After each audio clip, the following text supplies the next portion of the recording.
Penaklukan kota Mekah, masa perdamaian dan berhenti berperang antara kaum Quraisy dan Nabi pada perjanjian Hudaybiyah pada tahun 6 Hijriah adalah 10 tahun. Di antara syarat-syarat perjanjian yang disepakati adalah salah satu pihak tidak boleh menyerang pihak lainnya. Kabilah Khuza'ah telah bersekutu dengan pihak Nabi, sedangkan kabilah Bani Bakar bersekutu dengan pihak Quraisy. Pada tahun 8 Hijriah, sejumlah pemuda kaum Quraisy dan Bani Bakar menyerang kabilah Khuza'ah dan membunuh banyak dari mereka, sehingga mereka berlindung di tanah haram. Larangan membunuh di tanah haram merupakan hukum yang berlaku di zaman jahiliyah dan Islam. Penyerangan dan pembunuhan ini juga telah melanggar kesepakatan yang ditandatangani pada perjanjian Hudaybiyah. Orang-orang Quraisy duduk dan bermusyawarah dalam permasalahan besar ini karena mereka telah melanggar perjanjian damai dengan orang-orang Islam. Maka digelarlah pertemuan besar yang dihadiri Abu Sufyan, Ikrimah bin Abi Jahal, Safwan bin Umayyah, Suhail bin Amru, dan para besar serta tokoh Mekah. Mereka mulai memikirkan langkah yang akan diambil setelah mereka melanggar perjanjian. Karena ada kesan di kalangan mereka, terutama pada diri Abu Sufyan, bahwasanya orang-orang Islam telah sampai pada tingkat kekuatan yang semakin besar. Perjanjian Hudaybiyah sendiri jelas menunjukkan kemenangan di pihak orang Islam.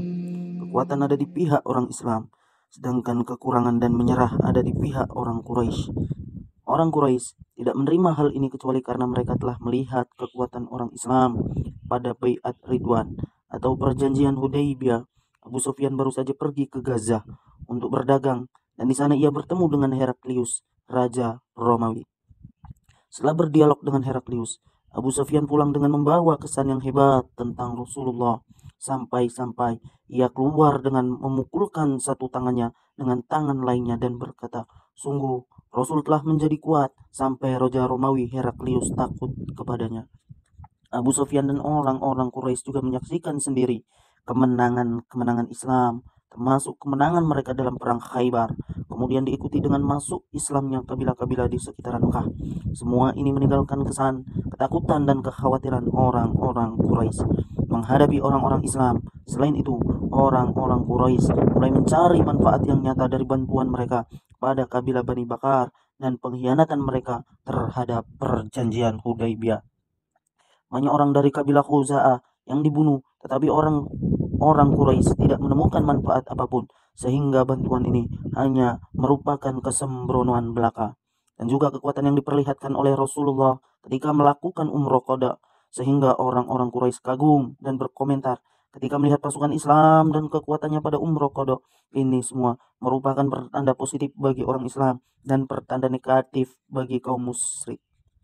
Dalam pertemuan mereka, orang-orang Quraisy menyadari bahwa kemungkinan akan terjadi perang dan kemungkinan Mekah akan diserang.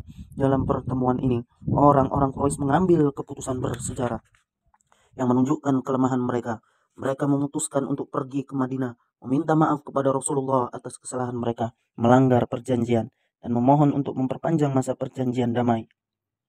Kaum Quraisy mengutus Abu Sufyan, pembesar dan pemimpin Mekah, untuk pergi ke Madinah, memohon kepada Rasulullah agar memperpanjang masa damai dengan kaum Quraisy.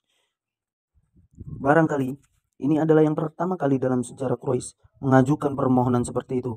Abu Sufyan benar-benar pergi ke Madinah dan berusaha sekuat tenaga untuk mencegah Rasulullah agar tidak membalas dendam demi kabilah Khuza'ah, demi kehormatan orang Islam dan sekutunya. Ketika Abu Sufyan sampai ke Madinah, ia segera menuju ke rumah putrinya Ummu Habibah yang merupakan istri Nabi. Abu Sufyan dan putrinya bertemu setelah 16 tahun berpisah. Sang putri lama berada di Habasyah untuk berhijrah di sana bersama suami pertamanya Ubaidillah bin Jahsy yang kemudian masuk agama Nasrani di sana dan mati dalam keadaan kafir. Kemudian Rasulullah menikahi sang putri dan sang putri langsung kembali ke Madinah. Selama waktu yang panjang itu, sang putri tidak pernah kembali ke kota Mekah. Hubungan antara sang putri dan ayahnya telah putus. Abu Sufyan mengira bahwa putrinya akan menyambutnya dengan sambutan yang hangat. Tetapi ketika ia baru saja mendekat ketika Rasulullah untuk berbicara dengan putrinya, sang putri langsung melipat tikar dan melarangnya duduk di atasnya. Abu Sufyan merasa heran dan bertanya, "Wahai putriku, aku tidak tahu apakah kamu tidak suka aku duduk di atas tikar ini atau kamu tidak suka denganku?" Ummu Habibah menjawab, "Ini adalah tikar Rasulullah sedangkan kamu adalah orang musyrik. Aku tidak suka kamu duduk di atas tikarnya." Abu Sufyan berkata, "Wahai putriku, demi Allah, kamu telah terkena kejelekan setelah meninggalkanku." Ini merupakan permulaan yang tidak mendukung dan menimbulkan rasa pesimis bagi Abu Sufyan ketika tiba di Madinah.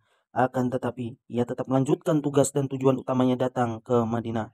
Sementara itu, Madinah telah datang rombongan dari kabilah Khuza'ah yang mengadukan perlakuan orang-orang Quraisy dan Bani Bakar kepada Rasulullah. Mereka melaporkan apa yang telah diperbuat oleh orang-orang Quraisy dan sekutunya yang telah melanggar perjanjian.